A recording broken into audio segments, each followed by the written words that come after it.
तुझी काही हरकत आहे प्रेमात पडायला? काय करताय तुम्ही हे? कोणी पाहिलं तर?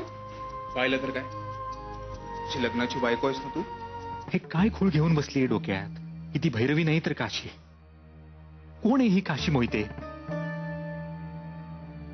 लवकरात लवकर काहीतरी करायला पाहिजे. आपलं पुन्हा लग्न होणार आहे, ते सुद्धा विधिवत. तसं वचन दिलंय तुम्ही भैरवीच्या वडिलांना.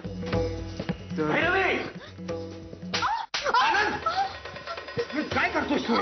तुझा ढोंगीपणा बंद कर आणि माझ्या बहिणीची वाट सोड. कळलं का तुला?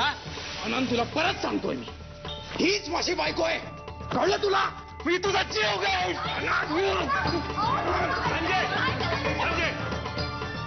काय चाललंय? हे बघा, जे काही होत आहे ते आई भिराईच्या इच्छेनुसार होत आहे. तुझं असं म्हणणं आहे ना की ही माझी बायको नाहीये?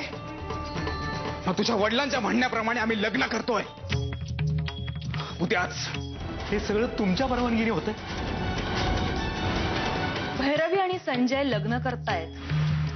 तुमच्या कानावर ही गोष्ट आली असेलच. आम्हाला नाही कळलेलं. मी तुमच्याकडूनच प्रथम ऐकतोय. आश्चर्य. आम्ही लोकांच्या मनामध्ये असे भ्रम निर्माण करत असतो, म्हणून तर बाप्पाजी पुन्हा पुन्हा जन्म घेतो. लोकांच्या मनामध्ये अशा कल्पना रुजवणं अत्यंत गरजेचं असतं. म्हणजे ही भैरवी तुमचंच प्यादा आहे तर? धन्यवाद कामिनीबाई, पण भैरवी हे आमचं प्याद नाही. खरं तर हा तुमचा डाव आहे कामिनी देवी. त्या भैरवीचा आणि माझा काहीही संबंध नाहीये. तुम्ही आम्हाला फसवू नका कामिनी देवी. बाप्पाजी, मी खरंच सांगते, अहो खरंच माझा काही संबंध नाहीये त्या मुलीशी. म्हणजे भैरवीला इथं आणणारा तिसराच कुणीतरी असेल. लग्न आपण अगदी साध्या पद्धतीने करतोय, पण तरी मनात कुठलीच शंका ठेवू नका. तुम्हाला जर काही लागणार असेल तर ते निसंकोचपणे मागा. संजयचा पोरखेळ चालू आहे, पण तुम्ही आणि भाऊ सुद्धा अजून किती प्रयत्न करणार आहात तुमची मुलगी आमच्या गळ्यात बांधायला? अहो, पण आज असं अचानक काय झालं? कालपर्यंत तर तुम्हाला हे लग्न मान्य होतं आणि आज हा नकार? कारण मला तुमची नियत कळली. तुमचा डोळा आमच्या प्रॉपर्टीवर आहे. पण लक्षात ठेवा, मी कामिनी आहे.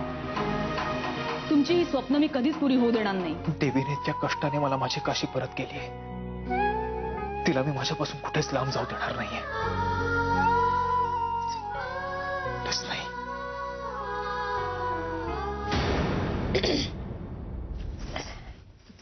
तुमचं झालं असेल तर मला तुझ्याशी थोडं बोलायचंय. तिने स्वतःला काशी सिद्ध करण्यासाठी काय नाही केलंय. पण एक गोष्ट तू विसरतोयस. मी तिला काही साधे प्रश्न विचारली होती, त्याची उत्तरं दिली तिने. आता ताकाचा प्रसंग तो तर तुझ्या डोळ्यादेखत घडला होता ना, आणि अजूनही तू म्हणतोस की तीच काशी आहे. काकू, कारण भैरवीच्या शरीराचा गुणधर्म वेगळा आहे, म्हणून ते ताक पिवळं पडलं नव्हतं. तोपर्यंत माझी खात्री पटत नाही ना की ती काशी आहे म्हणून, तोपर्यंत काशी म्हणून मी तिला या घरात स्वीकारणार नाही.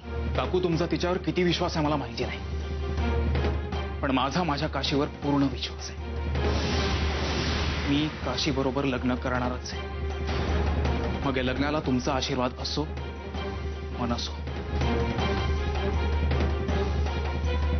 लहानपणापासून तुम्ही तुमच्या मुलीच्या डोळ्यात आनंद शोधत होता.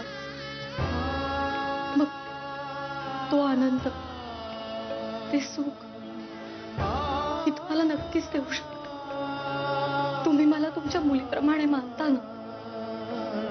मी तुम्हाला माझे आई बाबा नको का म्हणू?